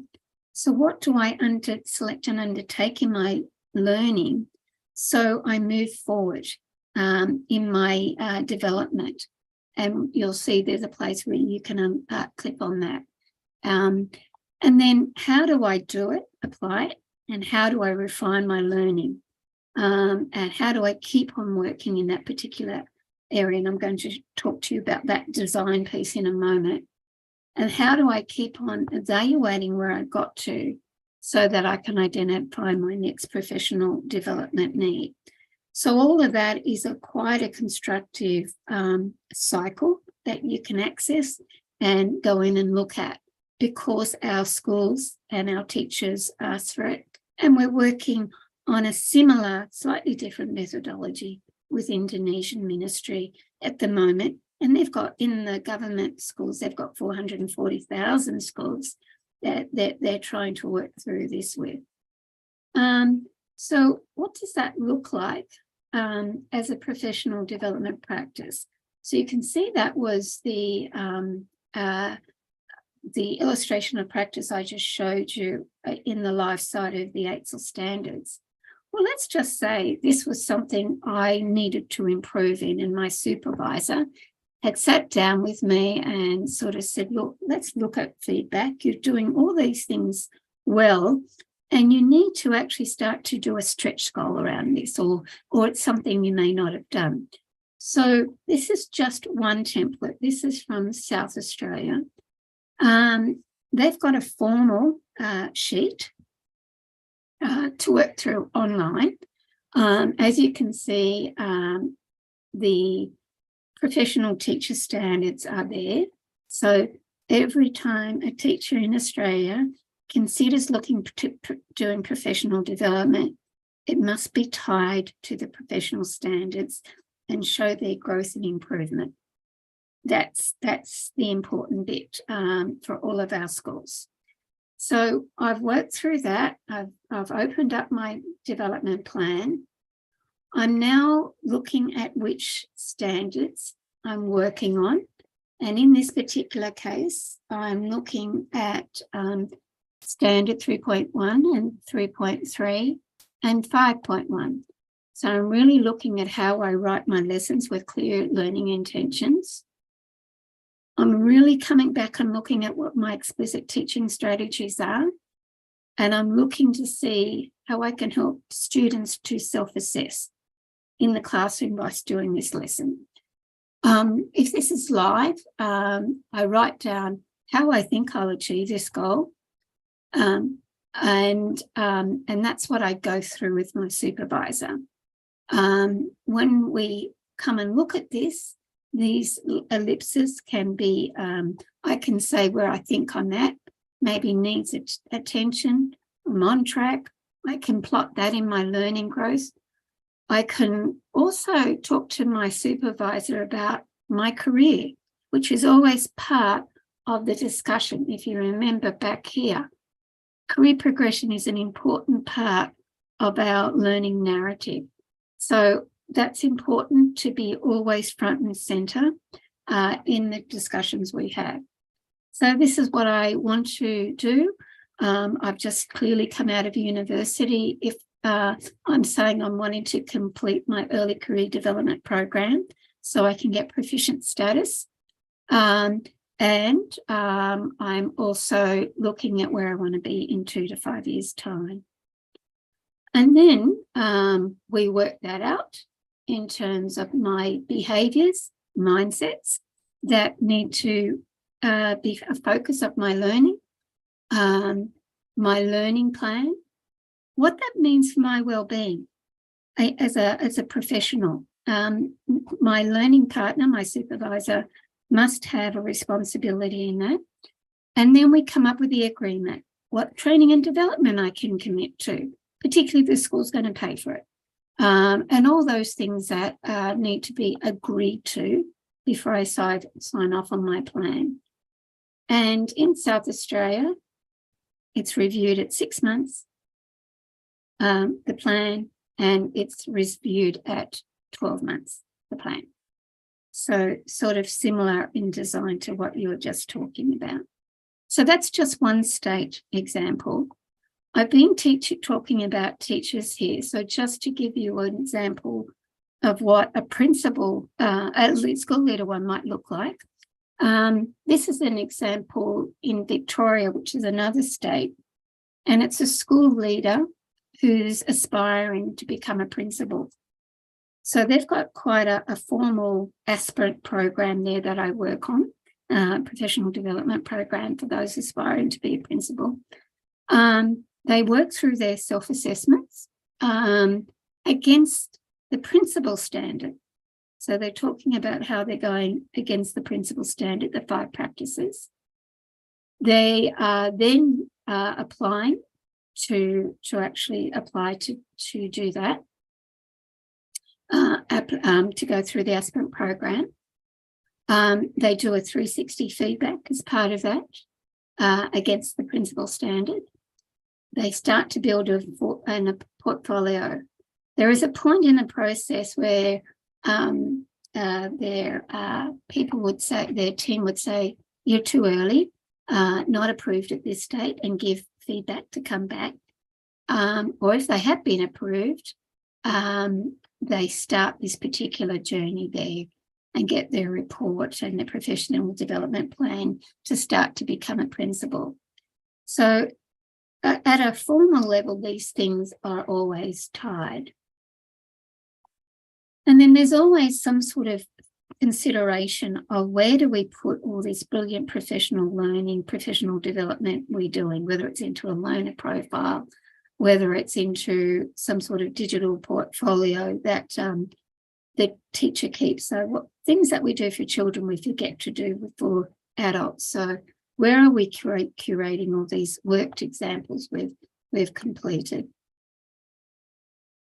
But in terms of learning design, I wanted to come back to that. So when we talked about the professional charter, it talked about making it relevant, making it collaborative, and making sure it's future focused always. So again, in Victoria, they've come up with some design principles so that anybody who provides professional learning for any teacher or school principal in that state must show in the design multiple opportunities for learning, that it's responsive to the learner's needs, the teachers that are doing the task, or the principals or leaders, that they solve an authentic problem. So very big in Australia, and it's something that's of interest to Indonesia, but they haven't done it before, is any professional learning should help you solve an authentic teaching or leadership problem you were having in the school, and applying the professional learning to actually mature your understanding of how to achieve that problem, solve that problem in the school. And there should be ongoing evaluation in the impact of the professional learning. So if there's a program that rolls out every year and it's making no difference to teacher development, when is it ever evaluated to be updated or retired? And then you'll see in this tier underneath what we mean by each of those professional opportunities to learn. And they're just there for you to unpack. So that's the recipe that our state of Victoria has asked for in any professional learning design. But always there is consideration to how we do learning. So this was a big one during COVID, that there was assumption because there was computers in every school and teachers were supposed to be using computers in their teaching and learning design, that they knew how to facilitate lessons online. Well, they didn't. And so same in Canada, same in a number of countries, they actually had to come back and teach teachers how to do collaboration online, how to do discussion online, feedback and reflection, guided learning, all those sorts of skills that you should be able to do in the classroom, small groups, and online. But what our teachers and leaders didn't understand was it has to look different. It's differentiated online. So again, I've popped the link to that in your slide deck. So you can go and look at what we needed to do with our teachers. Indonesia was a bit away ahead of us on that because we didn't have to lock down for as long as Indonesia did and had to think about that before that. But we did do some collaboration around this. And then there was always the thinking about how we provide professional learning, that it just can't be dependent on one way of doing it. So this design is always in every professional standard that a school is doing, that they should be able to access all these modes, and that it can be rehearsed in multiple ways at a school level, in school-based professional learning communities, in provinces. Dinas is what we call them in Indonesia. So they're thinking about how to do this as cluster professional development. When you've got the one source of truth, that being the AITSL standards and the AITSL website, and how ministry can support that source of truth and roll out more activities, just like you'll see on the AITSL website for 2023. So as we come to the end of this, and I'm happy to take as many questions, it's really getting back to and thinking differently about how we cultivate that really strong professional development environment in the classroom, in our school, in our provinces, regions and states, and at a national level. And what that can look like is a differential learning experience for teachers and school leaders. So it's enjoyable, interesting, future focused, but it solves the problem of practice that they're working on. So really happy to work through any questions, to go back and show and unpack something, Hina, that may have been a big question mark for many people, and to spend as long as people want. Thank you very much, ma'am, for being so nifty, for being so on the dot, and for being so clear. Such a broad spectrum you have shown to us today. It's a big picture which we are going through. And I could not find so many questions, but yes, there's a lot of good feedback here in the chat room. People are really appreciative and grateful for the session you have conducted. One very important question I have found from the chat room, that is, how can we access this software and the plans of professional development? Okay, so if I go back into, are we talking about the AITSL website, for example? Yes. Yeah. So if I go to the AITSL website, you should be able to get into it. So aitsl.edu.au. People are there, and I'll pop it straight into chat for you now. And of course, it will be in the slides. So I'm just going to pop that in there, and then people can have a look. That professional development cycle actually is here on the front page. I believe, I think it is. I was just there before. Oh, there we are. Let's go. So you can see they're asking at the moment for what do they want next year. That's happening there. But this is what they curated at the end of 2022 to answer those questions. Now, if you come down here, here is that cycle I just showed you. And if I open that up,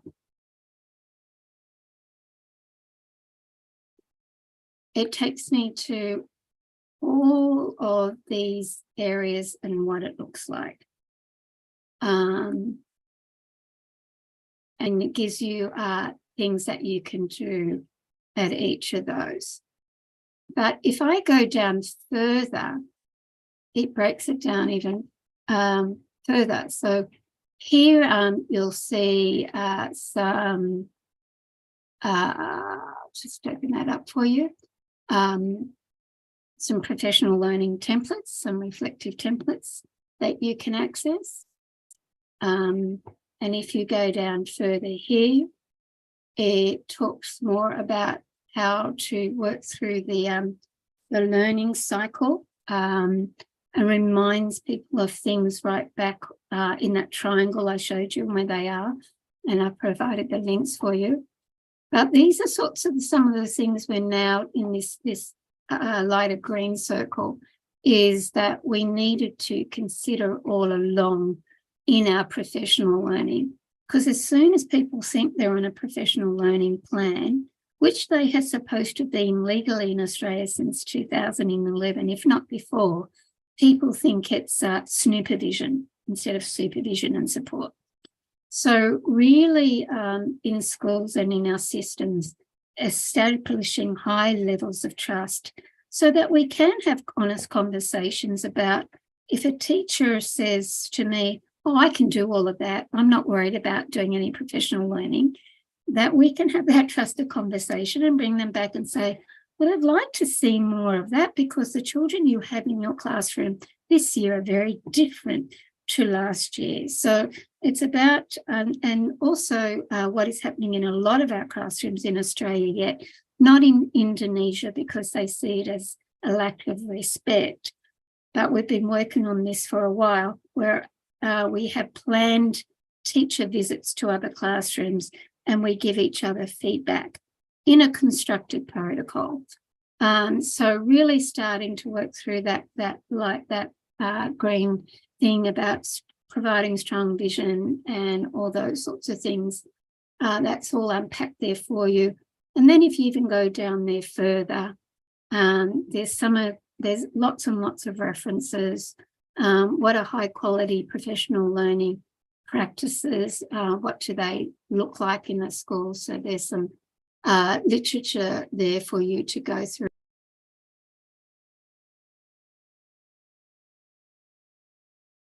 Ma'am, can you please unmute yourself? Okay. Yeah, perfect. No, again, it's mute button is pressed perhaps. Can you please unmute yourself?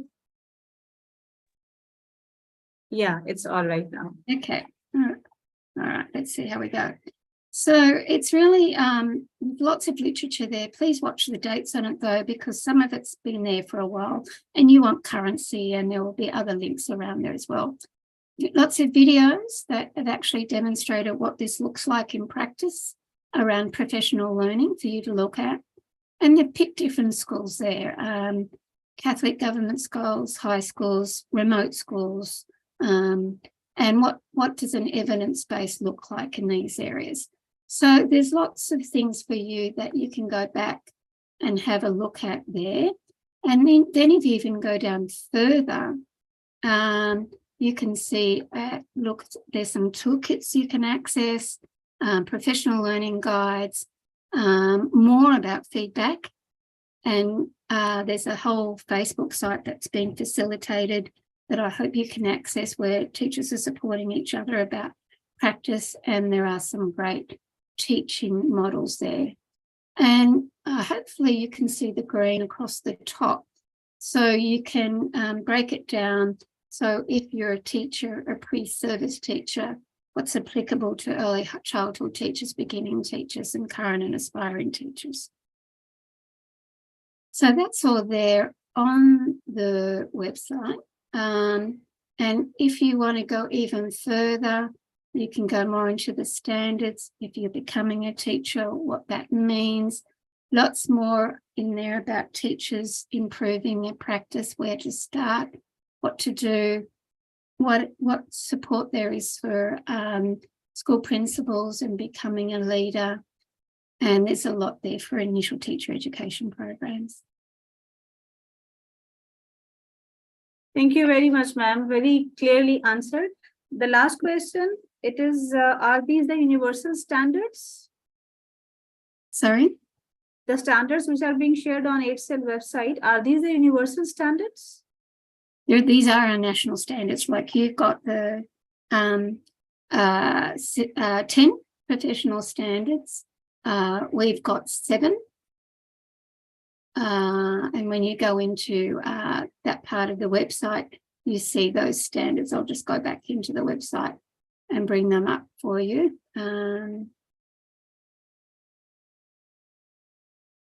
So just clicking on teacher standards, there are 7 standards there across the top, and you can drill down into them then, and you can open up different pieces to get information about illustrations of practice and examples there.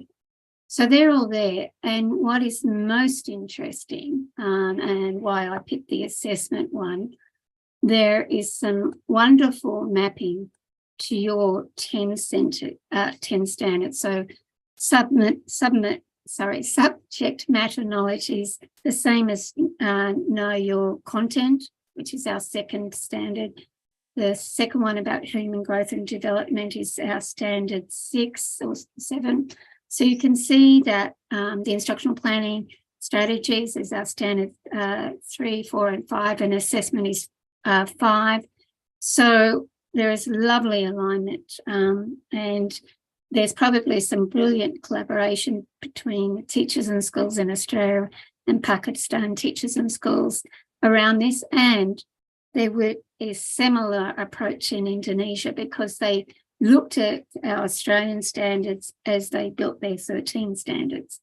So there is a lot of alignment in what we do. I think there's some great examples in your own work that we can learn from. Thank you very much, ma'am. All the questions are very well answered and the session was really very productive and very fruitful for all of us. Thank you very much for sharing the resource. May God bless you.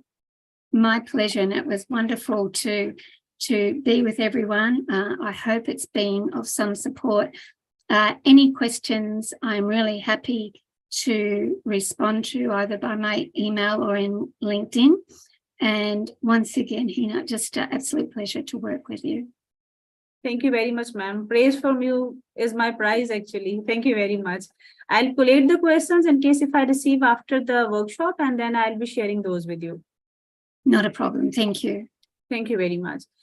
Ladies and gentlemen, I can see there's a lot of hue and cry in the chat room for the attendance link. So hold on, wait for a while. I'm definitely going to share the attendance link.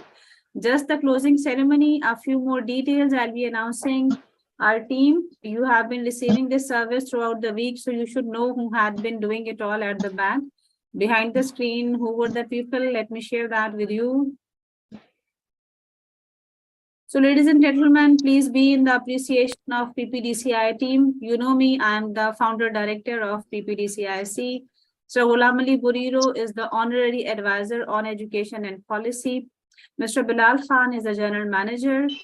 Mr. Bilal, how do you respond to this complete boot camp? How do you feel? Are you feel transformed? Assalamu alaikum, ma'am.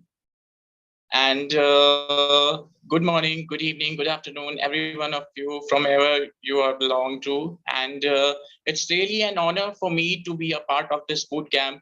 This is the second time I have an experience of the first boot camp as well. And I have seen like growing this since the very first day. I remember the time when you laid down for this PPDCI.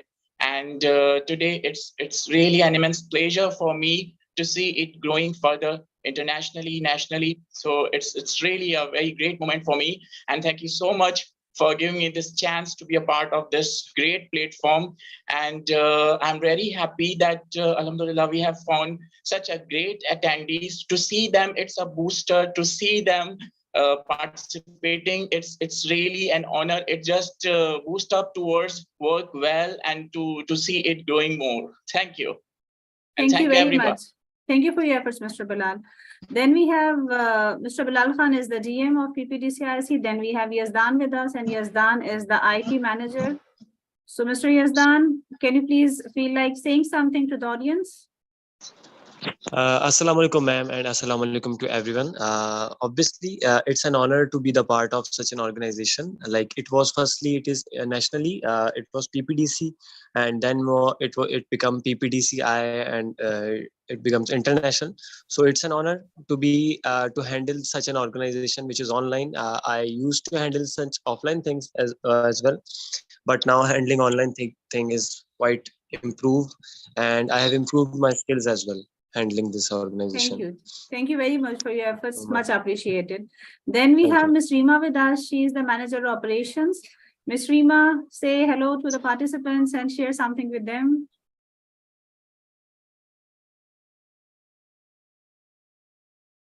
Ms. Rima, are you there?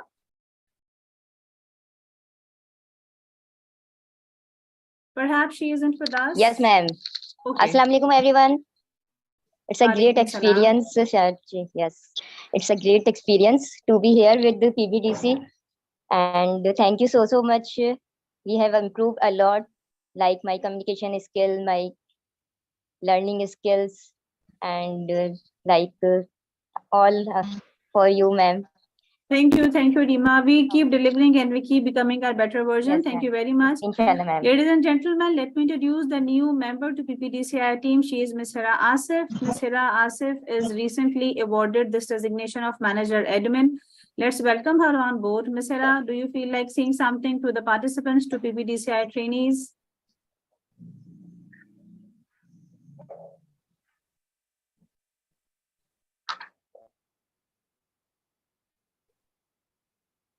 If Mr. Asif is with us, I would request her to please unmute herself and talk to the participants.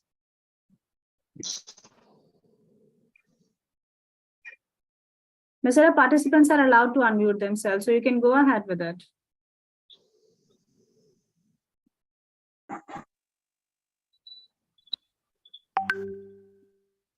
Is she with us, Hira Asif? Oh, yes, ma'am. I Yes, was ma'am. unable to unmute myself. Hello, everyone. My name is Hina Asif, currently working as an assistant vice principal at Foundation Public School. I feel immensely grateful to be a part of PPDCI, and I would like to express my sincere appreciation to Ms. Hina Kafeel for giving me this opportunity to learn and grow under the guidance of yours. Working with you and other trainers will undoubtedly help me enhance my skill and abilities. Thank you so much. I look forward to collaborating with each one of you to identify areas of growth and development within our team. I believe that together we can create a meaningful and impactful programs that help support as an individual and collective goals. Thank you, everyone. Thank you very much, Ms. Hira. It's really a pleasure to have you with us on board. So, ladies and Thank you so gentlemen, much. this is one announcement. Second important announcement is we are going to have these 3 courses for the summer vacations. First one is personal mastery and self-grooming. Second is English language proficiency course. Let me tell you, if you want to see yourselves as reformed, improved versions of your own selves, opt for these 2 courses and then good to go. You will be able to rock the stage. Then there's one more certification specifically for the teachers, from good to great teacher, a journey of transformation. We are going to have orientation of these 3 courses right away tomorrow, Monday evening, 9 p.m. as per Pakistan Standard Time. The means are virtual. In case if you have interest, we'll be forwarding the orientation link to you people. And it would be rather generally shared. In case if you are interested, you can join the orientation and then we will definitely be exploring the further ways to it. This is the high time to let you know that the course material, complete bootcamp material, the slides, the reading material, the PDF books will be shared with all of you within no time but 7 days. So it will take us 7 days to compile the complete content of PPDCI second bootcamp, and you will be receiving all the content from the slides to the reading material, articles, post-reading, and the books. So wait for 7 days. After that, within 10 days, we'll announce the certifications. Now there are few categories of the certificates. First is certificate of participation, which is going to be awarded to each and every participant. Then they come certificate of appreciation, which is something special for very active participants of the entire boot camp who attended all 14 sessions and who had been very active participants throughout the boot camp. And then there comes a very special certificate of honor, which will be presented to our very esteemed, worthy presenters who joined us from around the globe. We'll be going live this time on our YouTube channel while we'll be rewarding the certificates. So it's not going to be something, a silent distribution. This time it's with a big bang, and we'll be having a proper certificate distribution ceremony on our YouTube channel. I would like you all to stay connected with us. Durations, I have told you people. Now something which is very, very important, that's the group photograph. We have been working very hard. Meanwhile, I'll ask my PPDCI team to share attendance link here in the chat room. And I would like you all to touch up your appearances and turn on your cameras in case you feel comfortable with this, so that we may have the last group photos. This is a memorable event for me and for all of you, culminating the boot camp with this such strong participation from around the globe, and having Ma'am Jenny with us is a pleasure. And this was my desire and my preference to have Ma'am Jenny with us on the last day in the closing ceremony. And I'm so grateful that you are still here, ma'am. So turning on the cameras, attendance link is shared. You can go through that.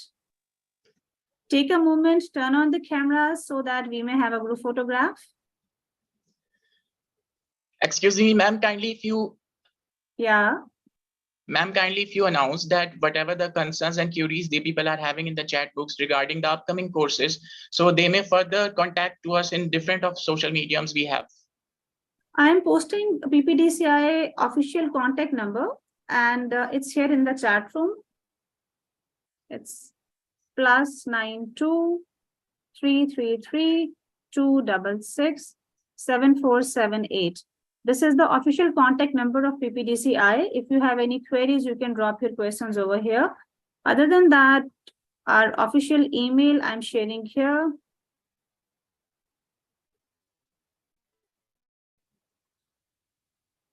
And you can post your queries to this email ID as well. All right, good to go. Let me click the photographs.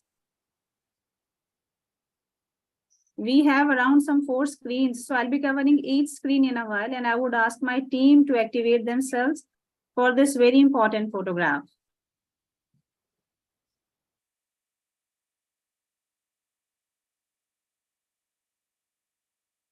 All right, ready everyone?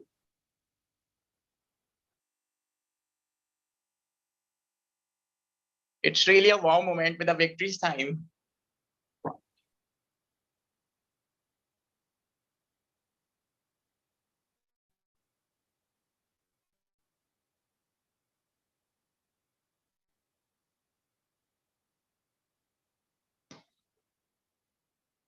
I have captured screen 1. I'm moving to screen 2 now. It's little tedious and time taking, but let's make it together.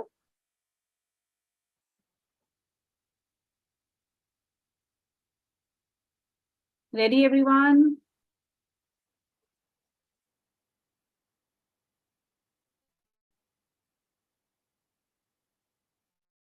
Perfect. Screen 2 and 3 are also captured. Thank you so very much, ladies and gentlemen, for being here at our platform. Having you with us is not less than a proud privilege.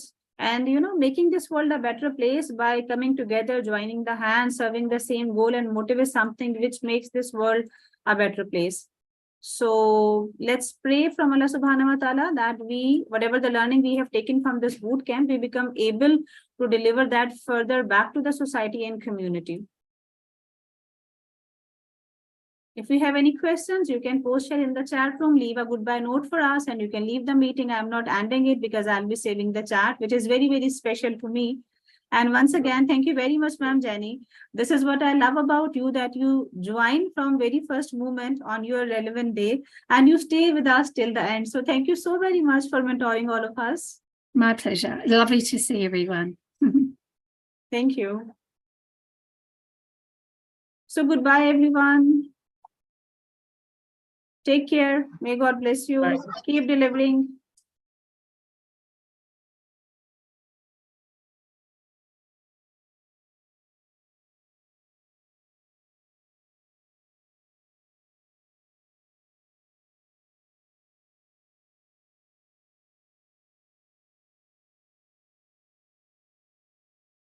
All right, everyone.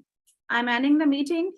Goodbye. Once again, may Allah subhanahu wa ta'ala keep you all secure under his blessings. Goodbye for this time.